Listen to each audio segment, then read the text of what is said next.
Hello student. आज के इस संस्कृत की ऑनलाइन क्लासेस में हम कक्षा 10 स्पंदना के पाठ नंबर 2 दूसरा पाठ पाठ का नाम है संज्ञेय शक्ति। इस पाठ के विषय में अध्ययन करेंगे। संज्ञेय शक्ति अर्थात संगठन में ही शक्ति होती है, यह पाठ का नाम है। पिछले वीडियो में हमने इस पाठ का कुछ भाग पढ़ा था, जिसे एक मैं पुनरावृत्ति के तौर पर मैं आपको सुना देता हूँ। फिर आज के इस वीडियो में हम उससे आगे का अध्ययन करेंगे कि गोदावरी नदी के किनारे एक बहुत ही बड़ा विशाल पेड़ था। अनेक दिशाओं देशों से पक्षी रात को आकर के वहाँ पर निवास करते थे। उसी पेड़ पर एक लघुपतनक नाम का कौवा उसी पेड़ पर एक लघुपतनक नाम का कौवा सो रहा था। प्रभात काल के समय वह जागा। जैसे उसे वह जागा तो जागते ही उसने देखा कि यमराज के समान कोई शिकारी आ रहा है। सुबह सुबह ही ऐसा अनिष्ट दर्शन उसे हुआ तो उसने सोचा पता नहीं न जाने आज क्या बुरा होगा, और ऐसा सोचते हुए वह उस शिकारी का पीछा करते हुए उसके पीछे पीछे चल दिया। कुछ समय पश्चात वह देखता कि उस शिकारी ने चावल के टुकड़ों को बिखेर दिए और वहीं पास में छिप करके बैठ गया। उसी समय ही चित्रग्रीव नाम का कबूतरों का राजा परिवार सहित आकाश में उड़ रहा था। अचानक उनकी दृष्टि उन चावलों के टुकड़ों पर पड़ती है तो राजा अपने बाकी कबूतरों से कहता है कि इस निर्जन जंगल में ये चावल कहाँ से आए, मुझे कुछ ठीक नहीं लग रहा, क्योंकि जब जंगल ही निर्जन, आदमी नहीं रहते तो चावल कैसे आए। भद्रमिदम न पश्यामि, मुझे उचित ठीक दिखाई नहीं दे रहा है, और हमेशा बिना विचार किए कोई भी कार्य नहीं करना चाहिए। इसलिए पहले ये सुनिश्चित करें कि ये चावल कैसे आए, तत्पश्चात ही हमें इन्हें खाना चाहिए। उनकी बातों को सुन करके अब यहाँ से शुरू करते हैं आज का वीडियो। सर्वथा अविचारितम कर्म न कर्तव्यम, ये कल पढ़ चुके थे कि हमेशा बिना विचार किए कार्य नहीं करना चाहिए, ये पढ़ चुके थे। अब आज यहाँ से शुरू करते। एतद वचनम श्रुत्वा, इन वचनों को सुन करके कश्चित कपोत, कोई कबूतर, सदर्पम, समानी साथ में दर्प यानी घमंड, तो दर्प यानी घमंड, दर्पेण सहितम इन घमंड के साथ, कोई कबूतर घमंड के साथ आहमानी बोला, अकथित यानी कहा कि कोई कबूतर घमंड के साथ बोला। क्या बोला? ईर्षि ग्रहणी तो संतुष्ट है, क्रोध नो नित्य संकित है, पर भाग्योपजीवी च सड़ेते दुख भागी न। ईर्षि ईर्ष्या करने वाला, ग्रहणी घृणा करने वाला, तू मानी यह तो असंतुष्ट है। इसका संधि विच्छेद करोगे तो होगा तू प्लस असंतुष्ट, तू प्लस असंतुष्ट, तू मानी तो असंतुष्ट यानी असंतुष्ट रहने वाला। तो नंबर 1 ईर्ष्या मानी ईर्ष्या करने वाला, ग्रहणी मानी घृणा करने वाला, असंतुष्ट मानी असंतुष्ट रहने वाला, क्रोधनो क्रोध करने वाला, नित्य संकित नित्य मानी हमेशा, संकित मानी शंका करने वाला, पर भाग्योपजीवी, पर मानी दूसरों के, भाग्य यानी भाग्य पर, उपजीवी यानी जीवित रहने वाला, सड़ एते ये 6 दुख भागिन है, दुख के कारण है। वह कहता है ये 6 प्रकार के लोग हमेशा दुखी रहते हैं। कौन कौन से? नंबर 1 ईर्षी अर्थात ईर्ष्या करने वाला, नंबर 2 घृणी अर्थात नफरत करने वाला, नंबर 3 असंतुष्ट जो कभी संतुष्ट नहीं रहता, नंबर 4 क्रोधनो जो हमेशा क्रोधित स्वभाव का होता है यानी गुस्सा करने वाला, नंबर 5 नित्य संकित जो हमेशा शंका करता है, नंबर 6 पर भाग्योपजीवी अर्थात दूसरों के भाग्य पर जीवित रहने वाला। ये इस प्रकार के जो 6 प्रकार के जो व्यक्ति है वो हमेशा दुखी रहते हैं। तश्रुत्वा ऐसा सुन करके, तश्रुत्वा तत्मानी ऐसा, श्रुत्वा मानी सुन करके, कपोत राजस्य कबूतरों के राजा की, शंकाम शंका का, च और अनादत्य अनादर करके, सर्वे सभी, कपोताहा कबूतर, तत्रोपविष्टा वहाँ पर, तत्र प्लस उपविष्टा, तत्र मानी वहाँ पर, उपविष्टा मानी बैठ गए। तत्रुत्वा कपोतराजस्य शंकां च अनादृत्य सर्वे कपोतास्तत्रोपविष्टा। ऐसा सुन करके कबूतरों के राजा की शंका का अनादर करके सभी कबूतर वहाँ पर बैठ गए। अनंतरम सर्वे जालेन बद्धा। अनंतरम इसके बाद, अनंतरम यानी इसके बाद, सर्वे सभी जालेन जाल में या जाल से बद्धा बंध गए, फंस गए, और इसके बाद सभी जाल में फंस गए। ततो यस्य वचनात् तत्र अवलंबितः तम सर्वे तिरस्कुर्वन्ति। ततो इसके पश्चात, यस्य वचनात्, यस्य मानी जिसके, वचनात् वचनों से, तत्र वहाँ पर, अवलंबित बैठे, तम उसको, सर्वे सभी, तिरस्कुर्वन्ति, तिरस्कुर्वन्ति यानी अपमान करने लगे।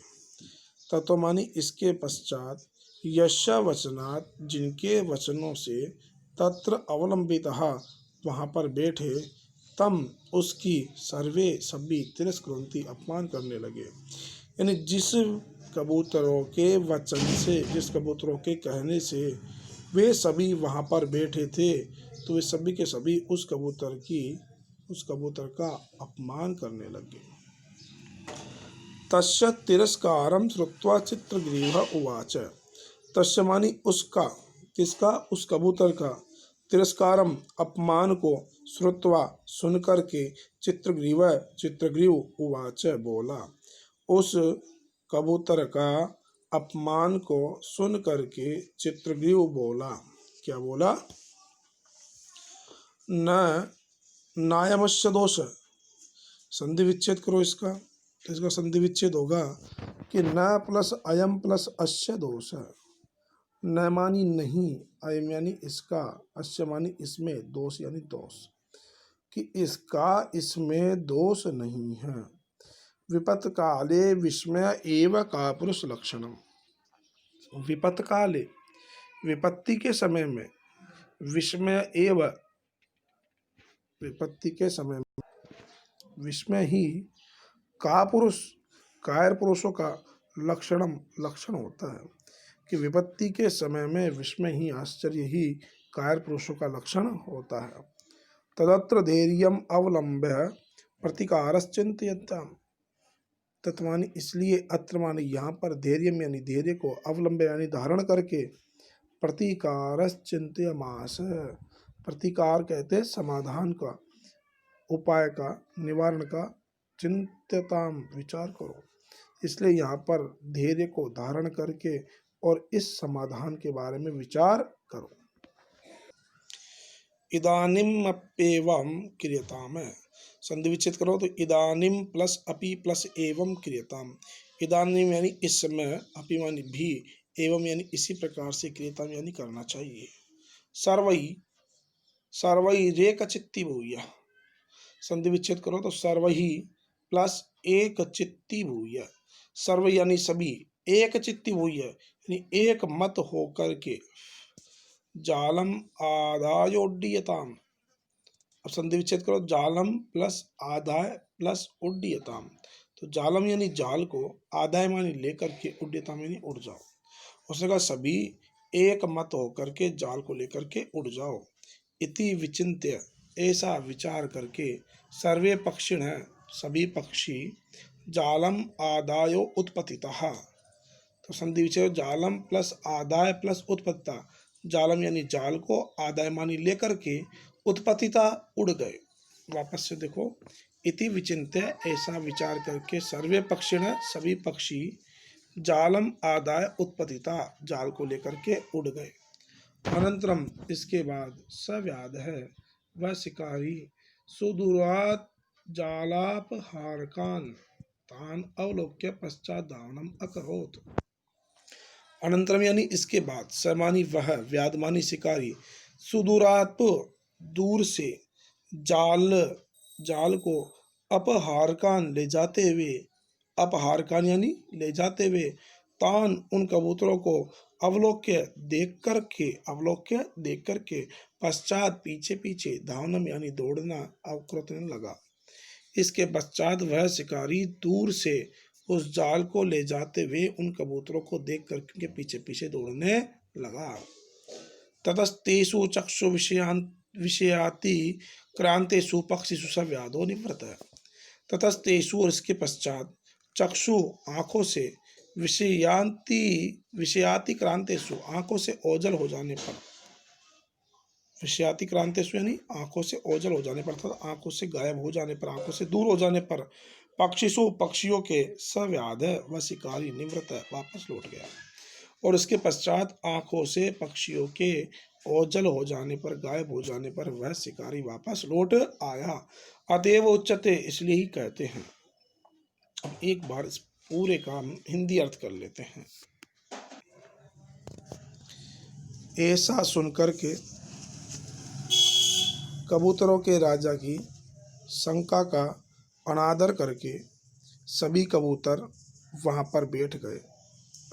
इसके पश्चात सभी जाल में फंस गए। जिसके वचनों से, जिसके कहने से सभी कबूतर वहां बैठे थे, वे सभी कबूतर उस कबूतर का अपमान करने लगते हैं। उसके तिरस्कार को सुन करके चित्रग्रीव बोला, इसमें इसका दोष नहीं है। विपत्ति के समय विस्मय ही कायर पुरुषों का लक्षण है। इसलिए धैर्य को धारण करके, प्रतिकार कहते समाधान को, कि धैर्य को धारण करके इस समस्या के समाधान के, इस समस्या के निवारण का उपाय हमें करना चाहिए।